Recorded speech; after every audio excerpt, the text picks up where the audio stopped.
You and the vice of the second. Right. Councillor Rayner. Thank you very much, Mr. Chairman. Mrs. Jacobson, I will come to a question after a comment, if I may. You talk about 39 out of 40 people being against at a meeting you were. If we did a poll tonight, we would most probably get 80–90% against.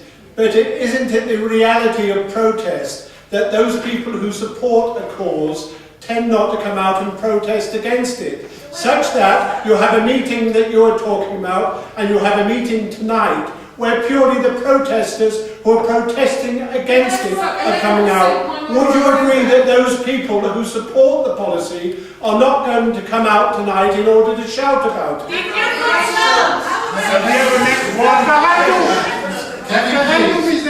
Can you let them check? You overturned at 602. I will tell you that the meeting I was referring to, the people at Woodside Park, came because they didn't know a thing about the One Barnet program. That more than half the people who came to the open public meeting at the Greek Cypriot Center came in response to the wraparounds that we had in the local press because they did not know anything about the One Barnet program. Otherwise, yes, people come out because they have a view. People aren't coming out because you have not told them about this program in the detail that they need to be told so that they can take a view. And I wonder if we did a survey of all of you, in what detail you would actually know about all of this so that you could take a view. Mrs. Jacobson, was that a yes or no to my question? It was a no to your question. Thank you. Right. I think that's you. That's Mittra, and then I think... Councillor Mittra, I think, do anybody else have anything for Councillor Moore? And then we'll call it there. So we've got a lot to discuss, and we want to get down to the nitty-gritty of councillors scrutinising, is really what we're here for. Right, Councillor Mittra. Thank you, Chair. Do you not think it's extraordinary that the only defence of the contract we've heard tonight is that it provides an IT system that we have to pay for and could get anyway?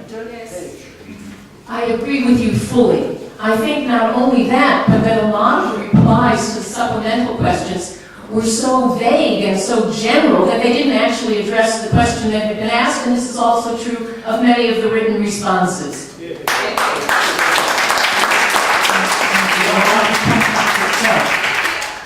Councillor Moore. Mr. Jacobson, I have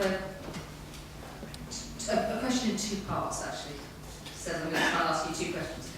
The first question is, do you think that the problems that have been encountered in the past with things like street lighting and parking contracts have impacted on the concerns residents have about the ability of the council to let effective contracts?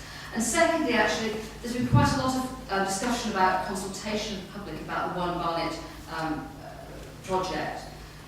Do you believe personally that the budget consultations that have gone on have been an effective way of consulting the public on the whole concept of the One Barnet project and the outsourcing of these contracts? In answer to the first part of your question, I do think that what has happened with NSL has impacted on people, and when they hear that more outsourcing is going on, they immediately make a connection with the parking fiasco. And they don't like it. They say this is one small contract. How can you bundle together all these other diverse services in a huge contract and hope to succeed when you haven't with this one? And your second question was whether every year consults on this budget. Oh. When you talk about how passive people are, that they don't come out, look at your surveys and how passive they are. You have to go through endless clicks on your website to even find that there is a consultation there.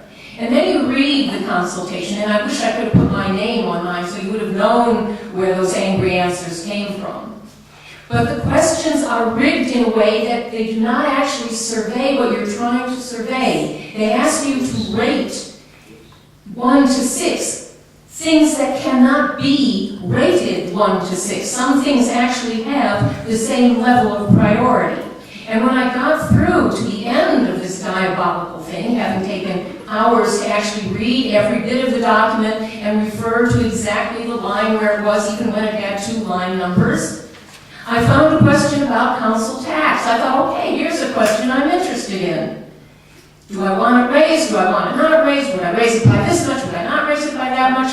And I made my choice, and I made my comments, and I commented on the cynical way. There was a reference to one Barnet at the end of this thing. And then later on the same website, I saw, we have decided not to raise the council tax. That's our pledge. Now that's a political decision to not raise tax, and then you consult me and ask my opinion. You've already decided not to listen to my opinion. So I not only have to dig through this damn website to find the consultation, and most people don't know to look for a consultation, so you're not really consulting anybody. But then I get asked questions where the decision has already been made. Is there a yes or no? Yes, I think you agree with Councillor Moore. I agree with Councillor Moore. Okay. Last question, Councillor Thompson, and then the last question. Thank you, Chairman. Very short question. I would like to thank Ms Jacobson for the contribution that she's made this evening, and just ask whether she feels that she's engaged with the scrutiny process with an open mind. Like you. Quick answer. Maybe a yes or no? Yes, I have. Thank you. Have you?